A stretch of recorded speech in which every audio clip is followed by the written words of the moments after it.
Good day, everybody, and welcome to another edition of the Military and Foreign Affairs Network. I am your host, the voice of reason. In this episode, we are covering the ongoing tensions between China and Taiwan. Specifically, we want to talk about the recent war games that a foundation, a think tank, has conducted about the possibility of a war between the United States and China because of a Chinese attack on Taiwan.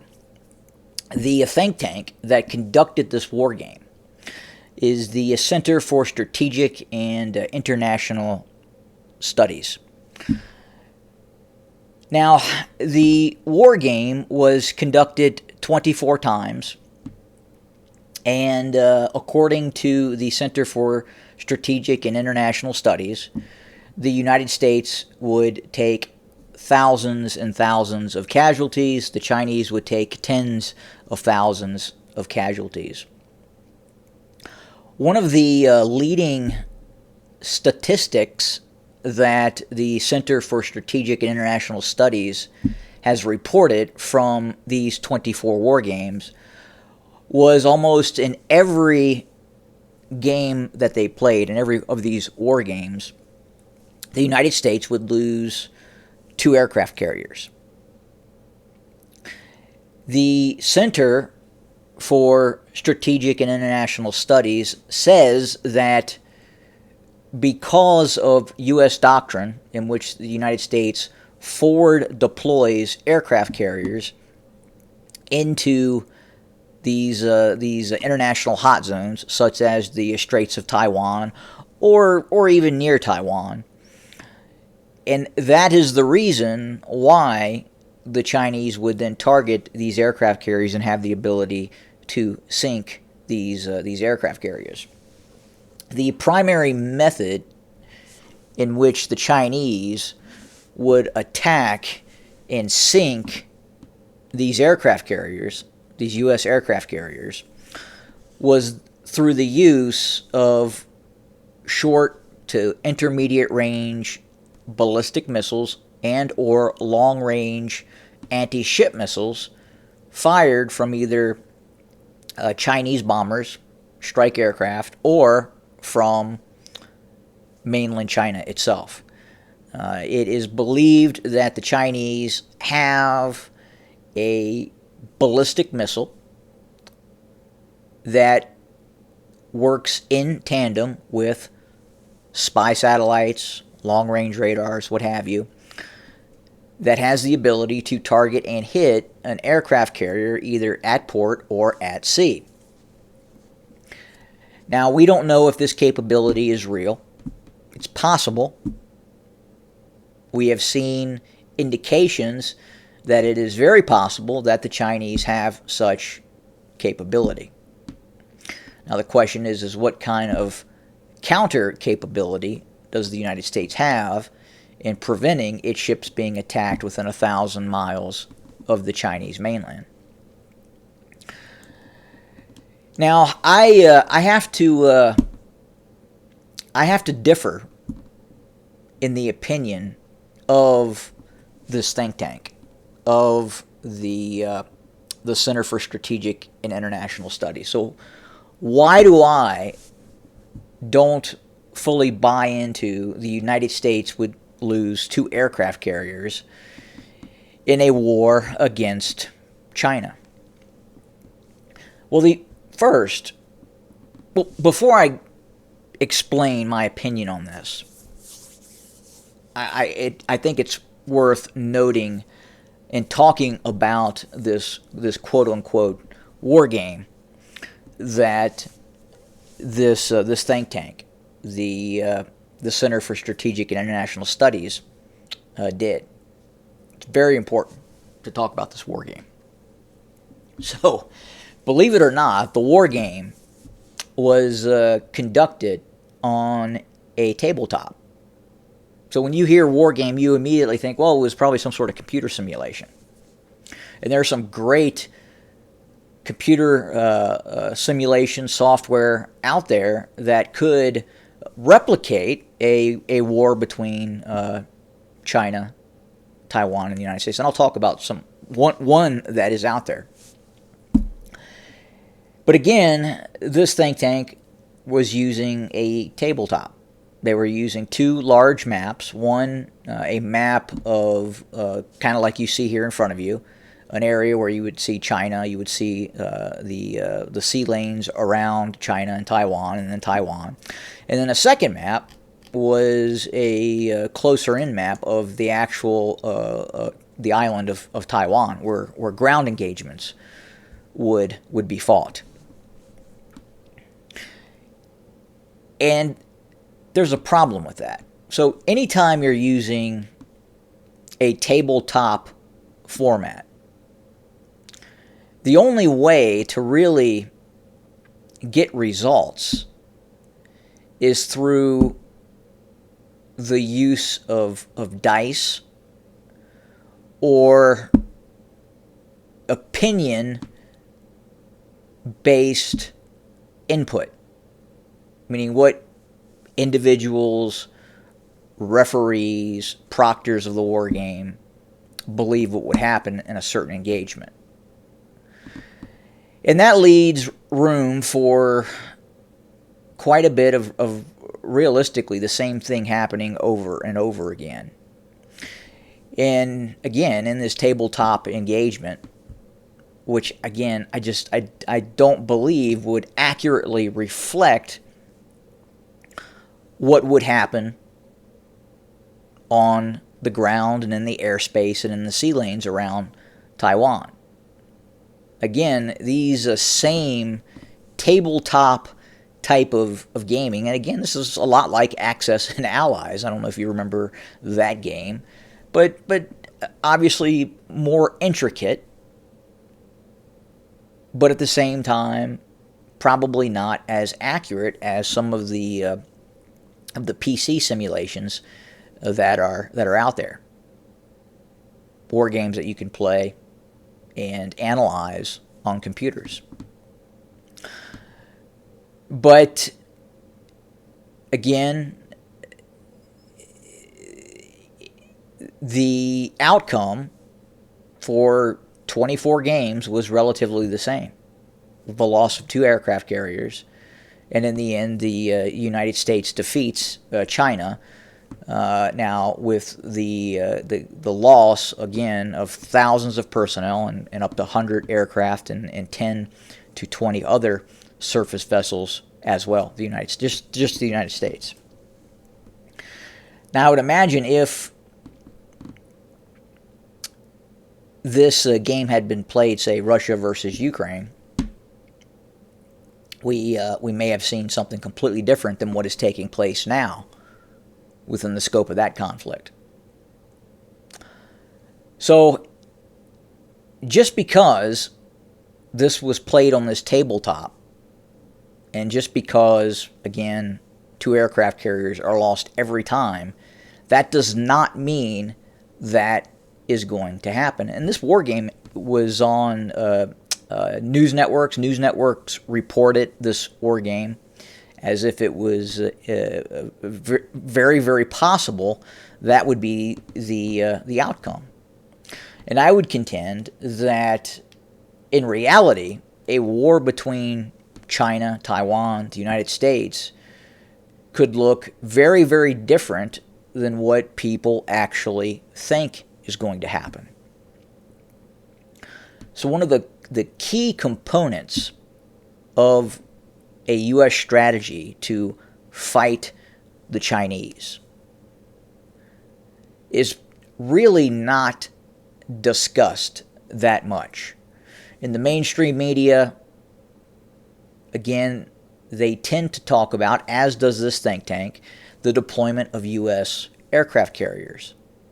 They become very transfixed on the deployment and use of U.S. aircraft carriers. Because, obviously, especially in past conflicts, and again, most of these have not been near-peer conflicts, the U.S. uses aircraft carriers. But in a war with China, I don't believe the United States would be so incompetent. I could be wrong, but I don't believe the United States would forward deploy those aircraft carrier battle groups for that very risk of being attacked by long-range Chinese strike aircraft, long-range drones, and ballistic and cruise missiles. To prevent a Chinese invasion, a physical Chinese amphibious invasion of Taiwan, I argue that the United States would not have to use its aircraft carriers. And for some of you watching, that's going to be a conundrum hearing that. You're going to think, well, what else is the United States going to use to prevent a Chinese amphibious invasion of Taiwan, or even a blockade of Taiwan? I believe at this point, the most likely military option for the Chinese is a blockade of the island of Taiwan. I don't believe right now they have the capability to launch an amphibious operation. So how would the United States stop either a blockade of Taiwan or an all-out amphibious invasion? Submarines. The United States, with its Virginia and Los Angeles class submarines, have the most advanced warfighting capability on the planet that far surpasses anything in terms of the subsurface domain that China or even the Russians possess at this time. And specifically, the Virginia class attack sub. Compounding that and assisting those assets would also be improved Los Angeles class submarines and cruise missile submarines as well, based on the Ohio class. Those submarines and the capability that those submarines bring to the Straits of Taiwan, to the areas near Taiwan, to the waters near Taiwan, would prevent surface action by the People's Liberation Army, People's Liberation Navy, and People's Liberation Air Force. That would be the mainstay of a U.S. war effort against the Chinese. Again, the U.S. would pull back its fleets.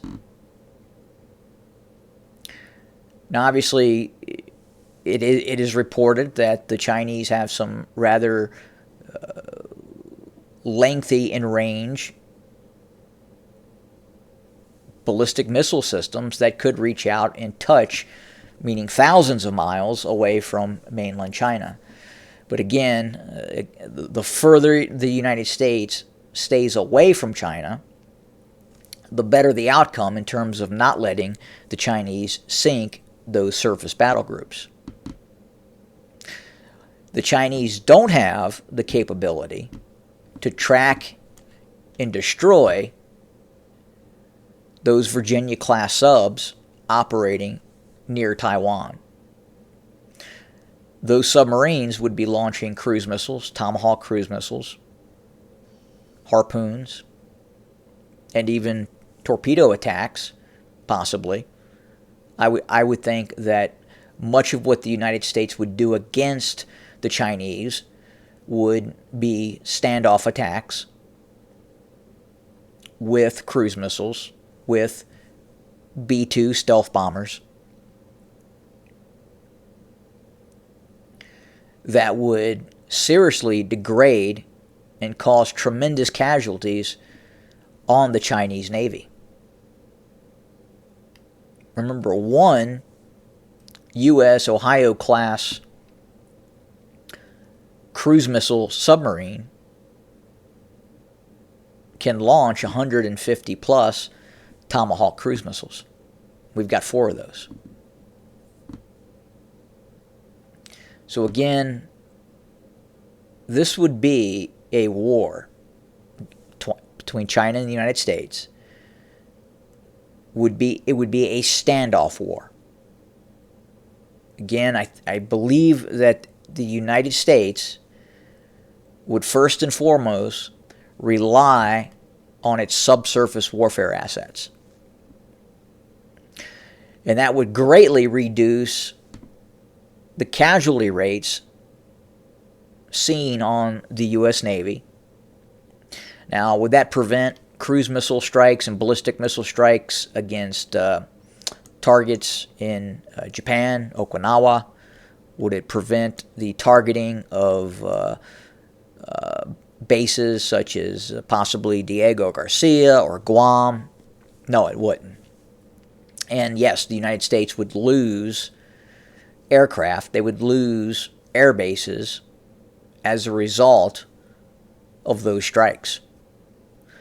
But would the United States lose vast amounts of naval tonnage in a war with China? Quite possibly not. The messaging of the United States and the doctrine still points towards a forward deployment of aircraft carriers. But again, in all probability, that doctrine has changed. The United States is going to pull those carriers back and is going to rely on other systems, subsurface systems, and even systems that we are not even aware of that exist to fight the Chinese. So I would take what those tabletop board games and the outcome of those tabletop board games at very, very limited value. And then circling back to a simulation-based, quote-unquote, game, simulation, that you, the viewer, could undertake at home. I recommend a software package, a game called Command Modern Operations. Anyway, it is not a simulation for the faint of heart. It's very, very data-driven. If you are if you are going in this thinking it is some sort of PC game, you will probably not enjoy it. It is for people who analyze and try to reproduce conflicts around the world. And there's both a professional version and a version for the general public to get as well. So a great software package, great quote-unquote gaming system to war game certain conflicts around the globe, and I recommend it. Anyway, that's all I have for today. We'll have more covering the Ukrainian-Russian war very, very shortly. Have a good day.